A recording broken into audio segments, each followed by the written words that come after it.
Falar sobre sexo ainda nos dias de hoje provoca constrangimento em muita gente, mas o tema é de extrema importância, pois esclarece dúvidas sobre preservativos, DSTs, organismo masculino e feminino, anticoncepcionais e gravidez. Para falar da importância de se discutir a educação sexual dentro e fora da escola, aqui comigo Milka Freitas, consultora sexual, com formação em terapia e educação sexual. Milka, qual é o momento em que papai, mamãe, titia ou cuidador já conversa com a criança sobre esse tema? Então, Miguel, quando a criança ela começa a se questionar, começa a fazer certas perguntas, desde da infância, aproximadamente 3, 4 anos, ela começa a questionar em relação ao corpo dela. Então, os pais eles têm que ficar atentos para responder essas perguntas. Não necessariamente ele vai responder da mesma maneira que ele responderia a um adolescente, mas procurando, cada um conhece o seu filho, procurando responder de maneira que ele compreenda e que ele não seja repreendido, não sofra uma repressão em relação à resposta dele. Ou seja, acontece das crianças se tocarem, e aí, se o menino se toca, geralmente tem aquela cultura machista. Ah, meu varãozinho, né?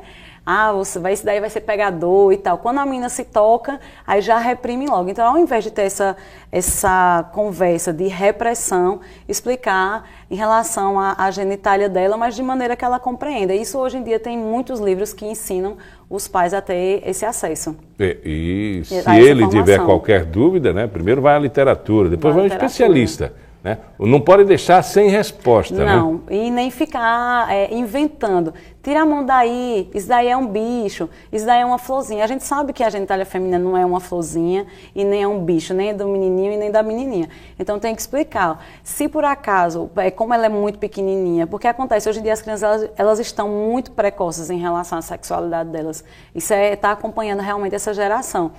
Então, assim, não é como na nossa época que a gente, quando vinha atentar para isso, nossa, era praticamente depois da adolescência, assim, que teria essa, meio que erotizava depois da adolescência. Hoje em dia, essa sexualidade, não sendo a erotização da criança, ela está precocemente aflorada.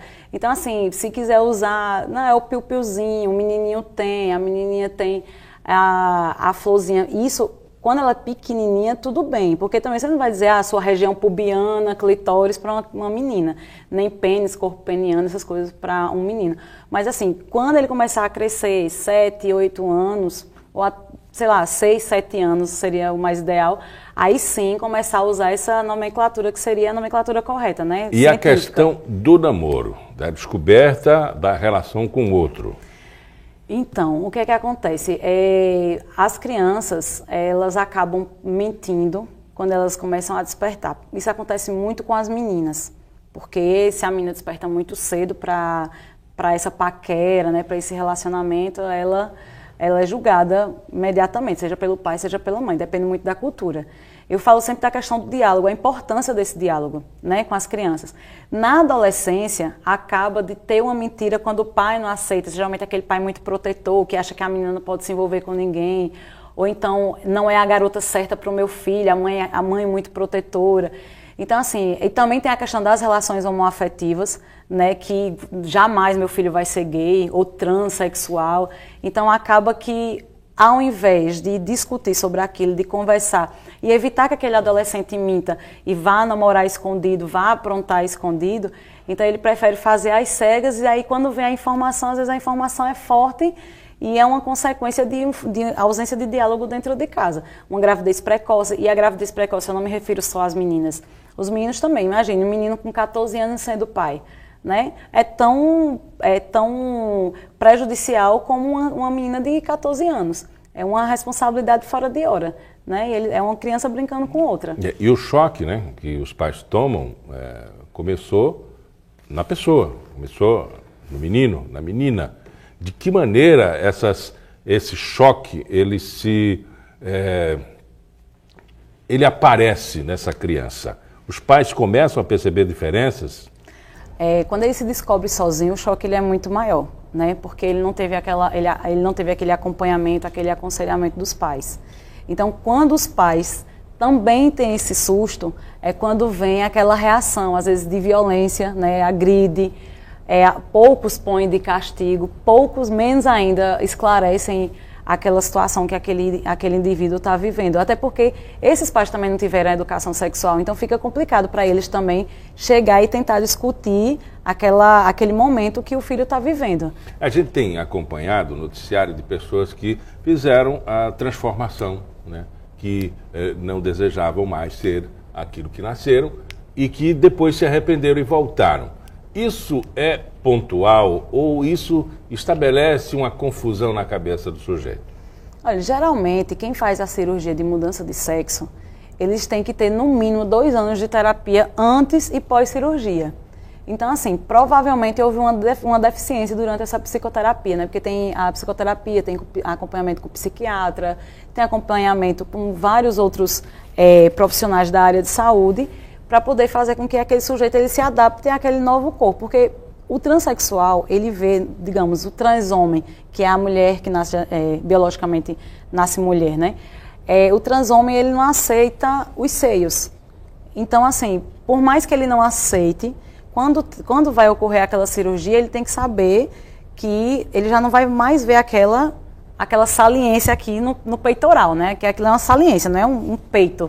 Para eles não é um peito, uma coisa bonita, uma coisa desejada. É uma saliência que nasceu, é um corpo estranho que nasceu no seu corpo.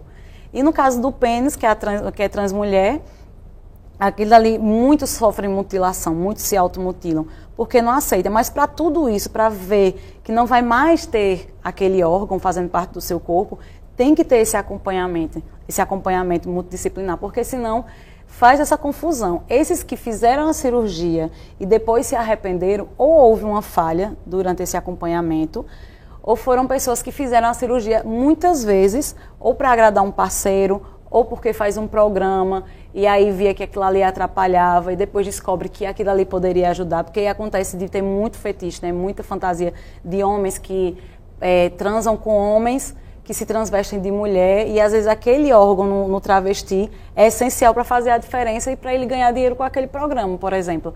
Então, assim, é muito complicado esse mundo do transgênero, entendeu? É uma coisa muito profunda e que não é discutido, por exemplo, dentro da escola. Eu já fiz um trabalho acadêmico dentro de uma escola que a própria diretora da escola, ela não sabia como se portar se o aluno chegasse e perguntasse sobre a masturbação.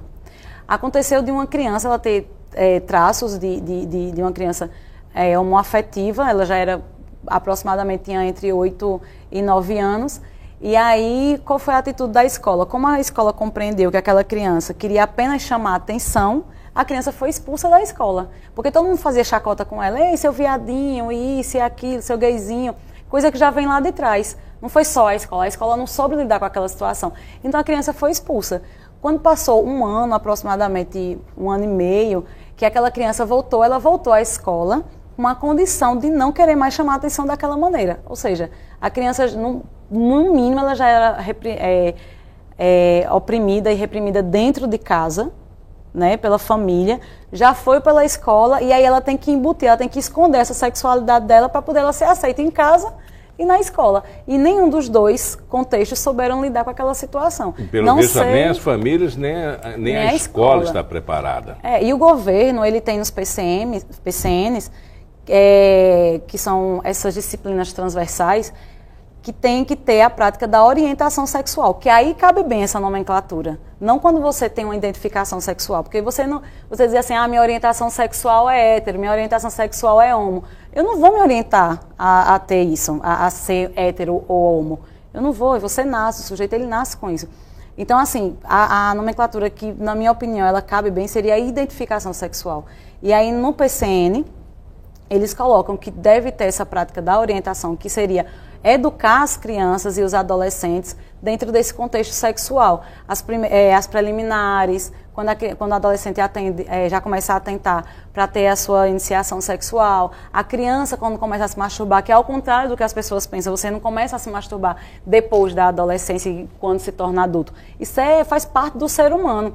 Quando a criança ela começa a tomar banho, que ela começa a se tocar, que ela começa a querer ter aquela autonomia do banho, por exemplo, aquele toque dela não é que ela vai gozar como um adulto goza, como um adolescente. Ela vai ter aquela cosquinha, aquele momento de prazer, que não é erótico, não é malicioso, entendeu? É uma cosquinha que vem desde pequenininho. Aí 4, 5 anos, aí o pai, como aconteceu num programa que eu estava de rádio, o pai disse assim, meu filho tem 5 anos e fica se masturbando, será que ele tem algum problema, doutora? Será que ele tem alguma doença? Não.